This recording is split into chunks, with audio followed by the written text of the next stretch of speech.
Ladies and gentlemen, I hope you're enjoying the delicious food.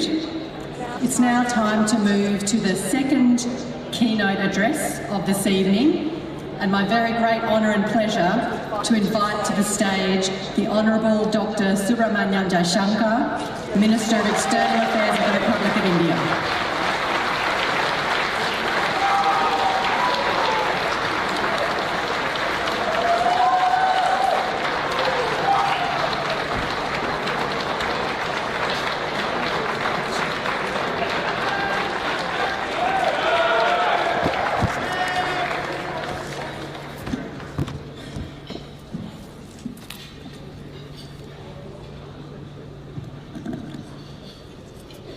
Namaskar and good evening. It's a great pleasure to join you all in Perth, Australia's Indian Ocean capital, this evening for the 7th Indian Ocean Conference. As someone who's watched it grow since its inception, the quality of the gathering today gives me great personal satisfaction. Let me begin by recognizing the distinguished presence of President Ranil Wickremesinghe of Sri Lanka and of so many ministerial colleagues and other senior officials from across the region. I thank the institutions involved in getting us together, the India Foundation, especially Mr. Ram Madhav personally, the Perth US Asia Center, and also RSIS Singapore. I express my deepest appreciation to Australia's Department of Foreign Affairs and Trade, West Australia authorities, and my own colleagues at the Ministry of External Affairs for their efforts. But most of all, to my counterpart, Foreign Minister Penny Wong, for her warm welcome and very gracious hospitality. The theme of the 7th conference is towards a stable and sustainable Indian Ocean. These two adjectives are laden with much meaning in such turbulent times. As we gaze at the Indian Ocean, the challenges besetting the world are on full display there. At one extremity, we see conflict, threats to maritime traffic, piracy, and terrorism. At the other, there are challenges to international law, concerns about freedom of navigation and overflights, and of safeguarding of sovereignty and of independence. Any disregard for arduously negotiated regimes like UNCLOS 1982 is naturally disturbing.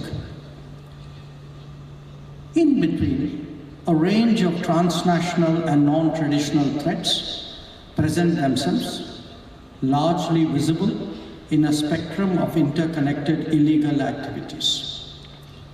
Instability also increases when long-standing agreements are no longer observed with no credible justification to justify a change of stance. All of them, separately and together, make it imperative that there be greater consultation and cooperation among the states of the Indian Ocean. Our concerns today also extend to grey areas of various kinds. Some may emanate from climate change and natural disasters. Disruptive events are occurring with greater frequency and deeper impact, forcing us all to factor them into our calculus of resilience. There are also the consequences of distant happenings, such as fuel, food, and fertilizer crisis that many of us have experienced. But we should be equally conscious that the normal can be manipulated, leading to unsustainable debt, opaque lending practices, unviable projects, and injudicious choices. Similarly, there are the complexities of dual-purpose agendas that mask visibility and lower our guard. Indeed, such activities, when combined with the advancement of connectivity with strategic intent, has emerged as a growing anxiety for Indian Ocean states. Well before we come to policy responses, it is therefore necessary to develop awareness and proper understanding. To these gradually emerging developments, there is now also the challenges that are structurally inherent in the current form of globalization. Over-concentrations of manufacturing and technology are creating both supply-side risks as well as the possibility of leveraging. The experiences which the world underwent during the COVID pandemic has powerful lessons that we ignore only at our own peril. The need of the day is to disperse production across more geographies and build reliable and resilient supply chains. The digital era and emergence of artificial intelligence has, in parallel, put a premium on trust and transparency.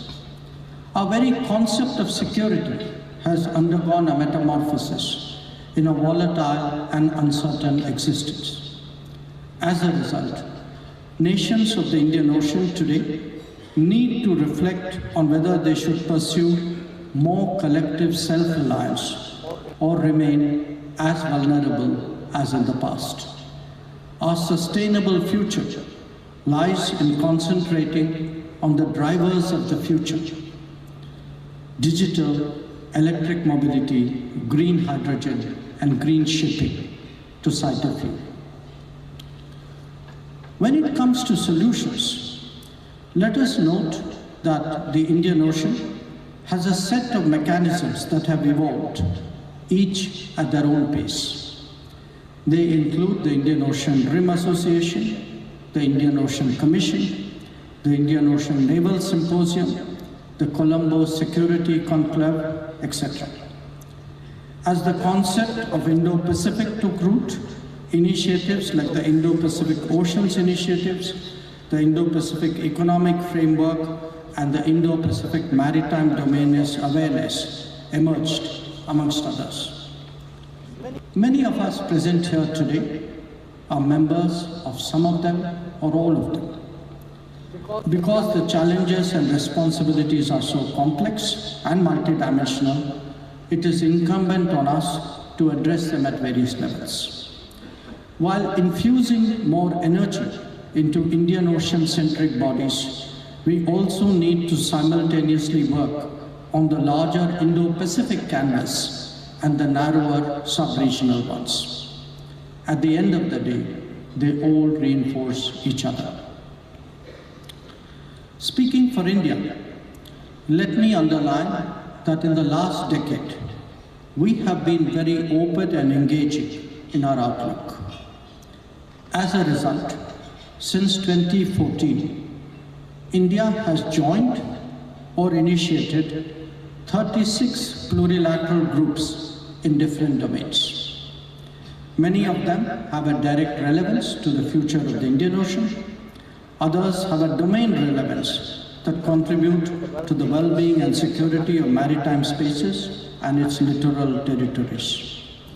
There are global endeavors which naturally have a regional application as well. Some have strengthened our bilateral partnership with Australia and the Pacific Islands.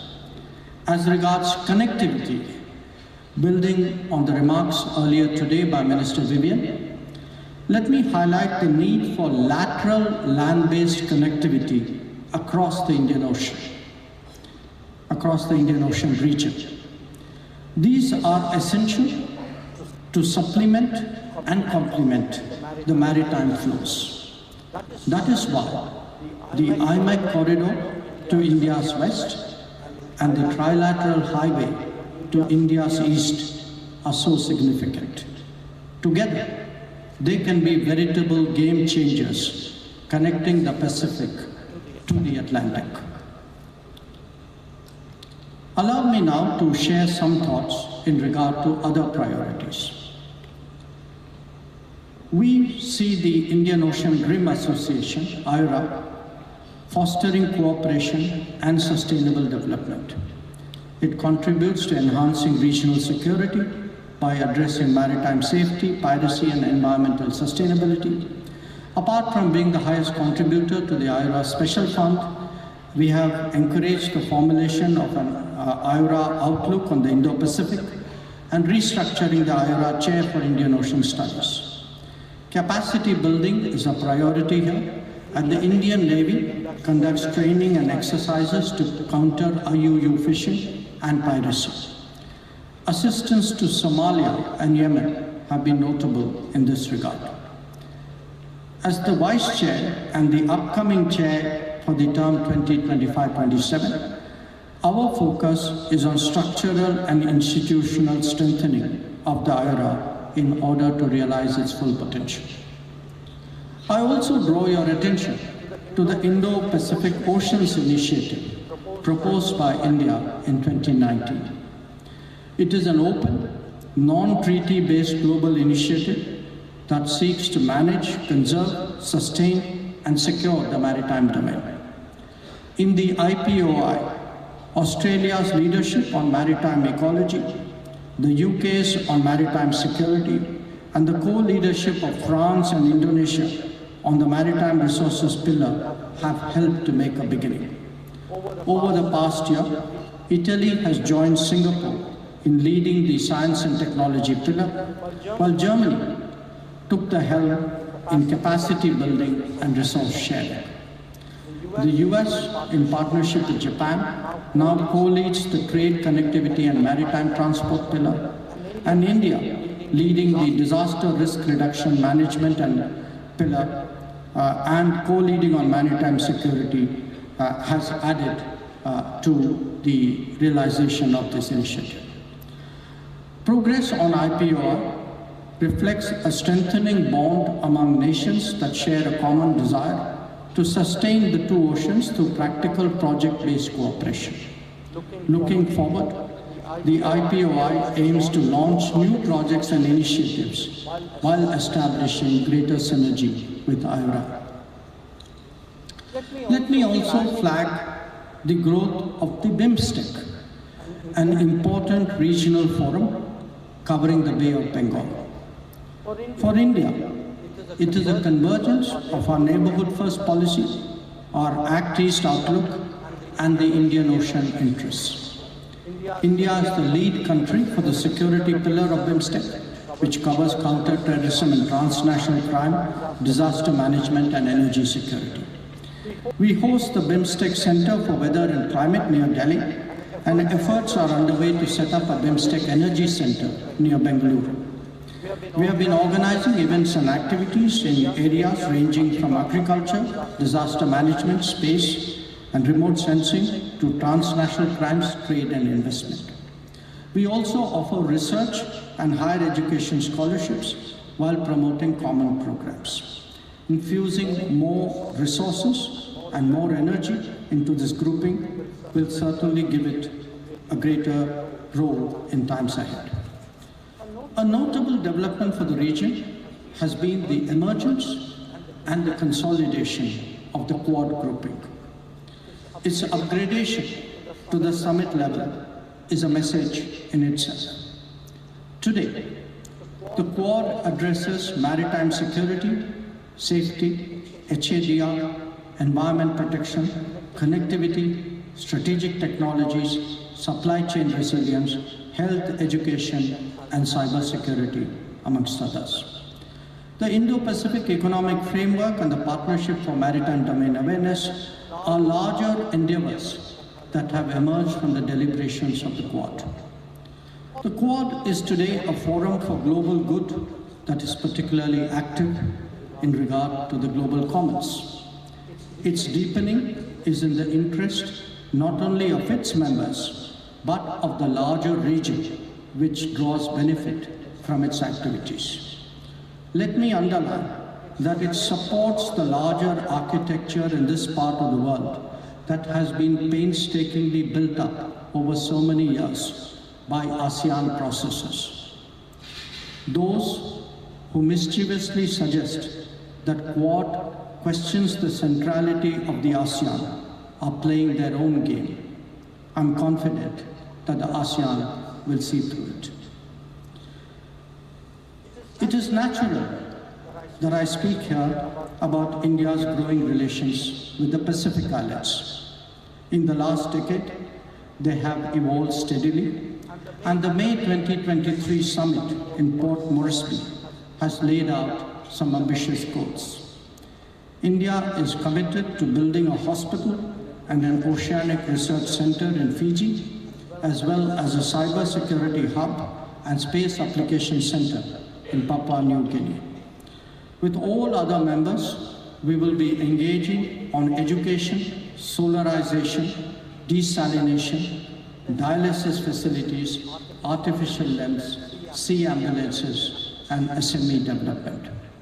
This is in tune with a larger outlook vis-à-vis the Global South. Before I conclude, a few words on India-Australia relations. Not because we happen to be in Perth, but because it is truly an increasingly consequential relationship. We are today officially comprehensive strategic partners, Quad members, and share trilaterals with France and Indonesia. Our bilateral architecture caters to regular meetings of foreign, defense, trade, power, education, and skilled ministers. We do 2+2 meetings. We conduct Exercise Malabar, amongst many others. We collaborate on a maritime fusion center, and we reciprocally host deployments. The Indian community in Australia has expanded significantly, and the ECTA has visibly boosted our trade. Every Australian Prime Minister in the last decade has met his Indian counterpart, a far cry from the past. The current ones have actually met 7 times. My conversation with Foreign Minister Penny Wong now go well beyond our bilateral ties and bring out the many similarities of our approach to world affairs. In short, we have a strong, comfortable, and deepening relationship. A foreign policy survey in India, released just 2 days ago, puts Australia among our top 3 partners in terms of reliability. But to all of you who are gathered here, I want to emphasize that these ties are and will be a force for regional and global good. Ladies and gentlemen, the Indian Ocean, more than any other region, bears witness to India's greater contribution, responsibilities, and interests. From a new Indian Institute of Technology campus in Zanzibar to solar mamas in the Pacific, the world sees a more empathetic, efficient, and reliable India. We espouse the cause of the Global South and small island developing states during our G20 presidency. We similarly took forward the message of reformed multilateralism and climate justice. Our Indian Ocean region may be extraordinarily diverse and immensely complicated, but its inherent unity so deeply rooted in our traditions and culture are today best advanced by more intense cooperation among member states. this conference is a very useful gathering to encourage those very processes, and I conclude by once again expressing my deepest appreciation to the organizers and to our hosts in Australia who have brought us around the table today. Thank you for your attention.